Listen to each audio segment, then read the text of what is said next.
Welcome to beautiful France.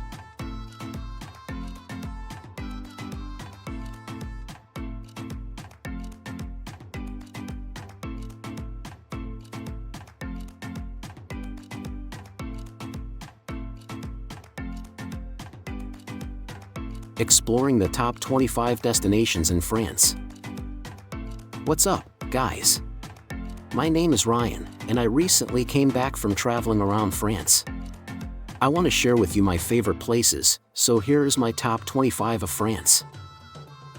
After visiting France, it's easy to see why it's the most visited country in the world. It's home to endless history, enchanting towns, from the towering Alps to the chic French Riviera. France is waiting to be experienced. Let's start. We're kicking off this video with Etretat, located about a 3-hour drive from Paris. This was the first place I went to when I arrived in France. The main reason I wanted to visit was to see the impressive sea cliffs. When we arrived in Etretat, we walked through the beautiful coastal town and reached the beach. It had this nice pebbled sand, and you could see the cliffs, which were huge, much bigger than I expected. After that, we decided to walk on top of the cliffs. My favorite features of the cliffs are the sea arches. There are 3 of them, and I also love the pointed sea stack called Ligoué. After a while, sea fog started rolling in, giving the area such a different feel. It was just so much fun being on top of those cliffs. If you can, I recommend staying until sunset. The sun will hit the cliffs perfectly, lighting them up with an orange glow. Next, let's visit Corsica. Corsica, located just above Sardinia, is a huge island with so many diverse landscapes. It's home to jagged mountains and some of France's best coastlines. One of my favorite spots on the island is Bonifacio, a medieval town built on limestone cliffs. It's nicknamed the Mediterranean Sentinel. It's located at the southernmost point of the island, and nearby, there are more incredible white cliffs with crystal clear waters. Another one of my favorite spots in Corsica is the Calanques de Piana, sharp red cliffs diving into the sea. They have such a distinct color, and there's a winding road that drives right through them. There are also some incredible beaches nearby, such as Plage de Busalia. Now, let's head to the French Alps. This is easily one of my favorite regions in all of France. It's home to the massive Mont Blanc, the highest mountain in all the Alps at 4,807 meters. Mont Blanc doesn't have the most prominent peak compared to other mountains, but it's just hard to comprehend how huge this mountain is. The town at the base of Mont Blanc is Chamonix, a hub for some of Europe's best skiing and hiking. I really enjoyed walking around the town, and it reminded me of French Vermont. One thing you must do while you're there is take the Aiguille du Midi gondola. The cable car ride to get there holds the world record for the highest vertical ascent by a cable car, with an altitude gain of over 2,807 meters. It costs about €69 for a round-trip ticket. When I was there, it was extremely crowded, so just plan accordingly. The ride takes 2 lifts, and it's wild how steep it is. When you reach the top, you'll be at an elevation of 3,843 meters, and you can definitely feel the lack of oxygen in your lungs when you step off the lift. There are tons of walkways and platforms to explore, and you'll get an amazing view of Mont Blanc and the surrounding mountains. One thing I thought was crazy is there's a place where mountaineers exit to either hike to Mont Blanc or explore the glacier of Mer de Glace. Mer de Glace is another incredible experience and the highlight of our time in the French Alps. You can also take a train to Mer de Glace from Chamonix, and for about €83, you get a black multi-pass for the train and gondola. The train winds up the mountain, offering some great views along the way. Sit on the left side for the best views. When you reach the top, you'll be able to see Mer de Glace, the second largest glacier in all of Europe.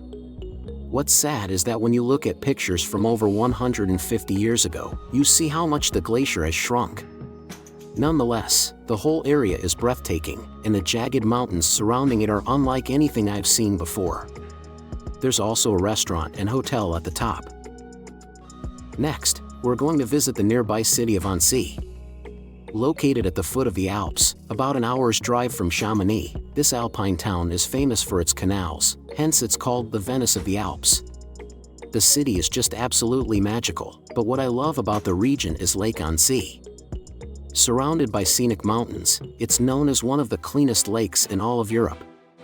I can't think of a better place to enjoy a hot summer day. One of the crowning features of the area is the Château de Menthon Saint Bernard. The first fortress was built here around 1,000 years ago, and today it stands as one of the most impressive castles in all the Alps. We decided to explore it, and it cost about €11 to enter. I was astonished by the size of it and how well it was preserved. The castle's interior was just as impressive. It's wild to think people lived in such luxury hundreds of years ago.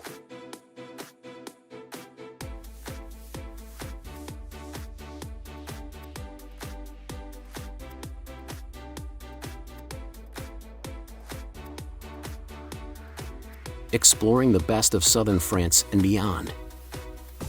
Let's head over to Nice now, the capital of the Maritime Alps department of France. Nice is the second largest city on the French Riviera, after Marseille. If you're flying into the French Riviera, this is probably the best airport to land at. I didn't spend much time here and didn't feel like walking around the city, though I do regret not checking it out. So, if you're in the French Riviera, definitely give Nice a visit. Another prominent nearby resort town is Cannes, which is located about a 40-minute drive from Nice. Like many places along the French Riviera, Cannes is associated with the rich and famous and hosts the annual Cannes Film Festival. Outside of Cannes is some of the most beautiful coastline on the French Riviera, called the Estrel. It features red rock cliffs that dive into the sea. I was talking to a local on the beach, and he told me that this was his favorite place on the Riviera, so I had to check it out. The coastline is part of the Estrel Massif and stretches from Cannes to Saint-Raphael. It's full of hidden coves, red rock islands, and secluded beaches. I love driving along the coastline, stopping at its many lookout points, and just exploring. I highly recommend visiting here. A really cool place I visited in the area is Cap du Dramont. The reason I wanted to go there is because there's a small island with a medieval-looking watchtower on it. The view is just stunning, paired with the red coastline, and there's a lovely beach with crystal-clear water, perfect for free diving. Next, we'll visit the town of Saint-Tropez, one of my favorite towns on the French Riviera. Saint-Tropez is about an hour-and-a-half drive from Nice. It started as a fishing village and military stronghold until the 20th century, and it was the first town to be liberated on the French Riviera during World War II. In the 1960s, Saint-Tropez began to gain popularity among jet setters, and today it's known for its beaches, nightlife, and yachts. The town is small, but I loved walking around its streets and alleyways. There's a path that runs along the coast, which was a joy to explore. All in all, Saint-Tropez is a beautiful town, and I understand why it's so popular. Now, let's visit Cassis, which I think was my favorite place in southern France. We stayed there for several days, and I'm so glad we did. It's a seaside town with that classic French charm. Cassis is overlooked by Cap Canaille, home to the highest sea cliffs in all of France at 394 meters. There's a great beach in Cassis, overlooked by a castle. I loved walking around the harbor, admiring all the boats. You can also walk to the lighthouse at the end of the harbor to relax and enjoy the sounds of the sea. One of the main reasons I wanted to visit Cassis in southern France was to see the calanques, these incredible sea coves surrounded by dramatic cliffs and crystal-clear waters. The one I really wanted to visit is Calanque d'Envave, hope I said that right. There are several ways to get there. You can take a boat, kayak, or hike. On our first day there, we rented a boat from the harbor in Cassis and headed to the calanques. The views along the way were absolutely stunning. One downside of the boat is that we couldn't land on the beach, we could only get halfway through as it was roped off. But if you rent a kayak or a paddleboard, you can reach the beach, which I highly recommend if you're up for the long paddle. we explored as much as we could in the Calanque, then turned around and kept heading west along the coastline, relaxing in another Calanque with unique cliffs and rock formations. It was such a phenomenal area. The next day, I wanted to visit the beach in Calanque de Sugeton, so we decided to hike there. The hike was about 7 kilometers long and had a steep descent to the beach, which is totally doable. Once we reached the beach, it was a breathtaking sight.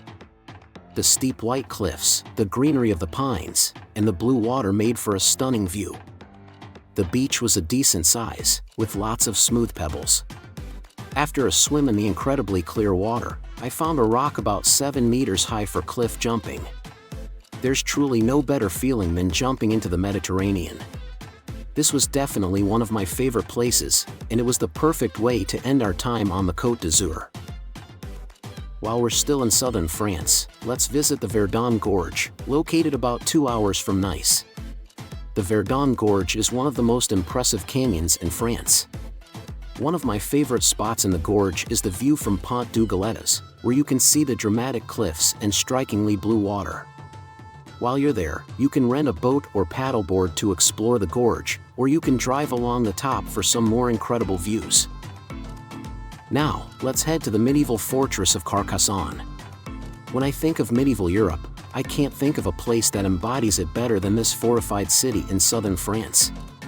Carcassonne started as a Roman fortified hilltop and was given to the Visigoths in the 5th century, who continued to fortify and expand the city over the centuries. Carcassonne proved to be an impregnable fortress, with army after army failing to overtake it. Today, the city consists of 53 towers and is protected by 2 outer walls. It remains one of Europe's greatest medieval gems. Let's head to the Pyrenees Mountains now. The Pyrenees span both France and Spain and form a natural barrier that separates the Iberian Peninsula from the rest of Europe. One of the most impressive places in the Pyrenees is Cirque de Gavarnie, a dramatic glacial bowl with waterfalls cascading down its cliffs. Another cool place is Lac d'Aouz, which is a nice 2-hour hike to the lake with incredible views of the mountains. Now, let's visit the region of Brittany, located on the northwestern tip of France. Brittany is known for its rugged beaches and countless lighthouses. What's particularly fascinating about Brittany is its megalithic monuments.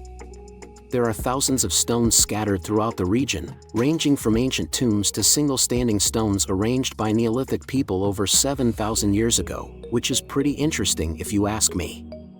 Aside from the ancient megaliths, Brittany is home to some stunning coastal towns, and one of my favorites is Le Conquet. It's an ideal maritime city with a picturesque harbor, and one of the highlights of the area is the Camaretteville Lighthouse. What a beautiful setting! For our final destination, let's visit Mont Saint-Michel.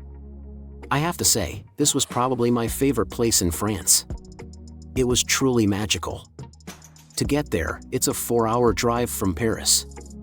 When we arrived, we checked into our Airbnb and then made the long walk to Mont Saint-Michel.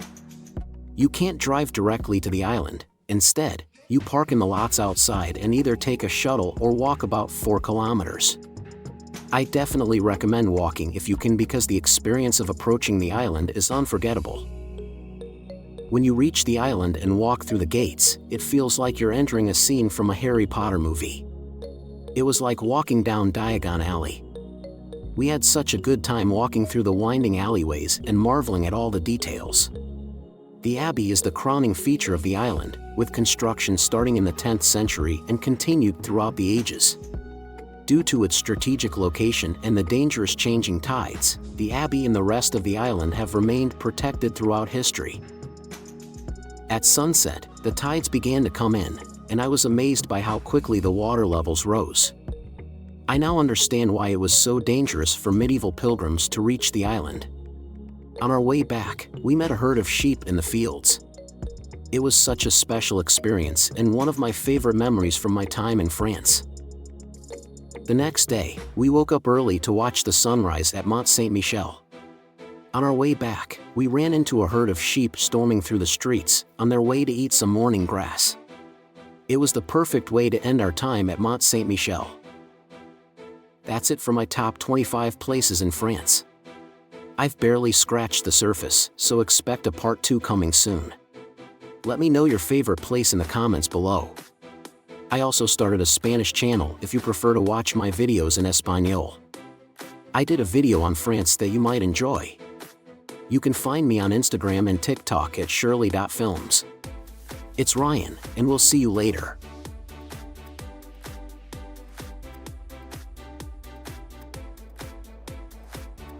Thank you for listening. If you find the video useful, don't forget to subscribe to the channel to watch the next interesting video. See you in the next video.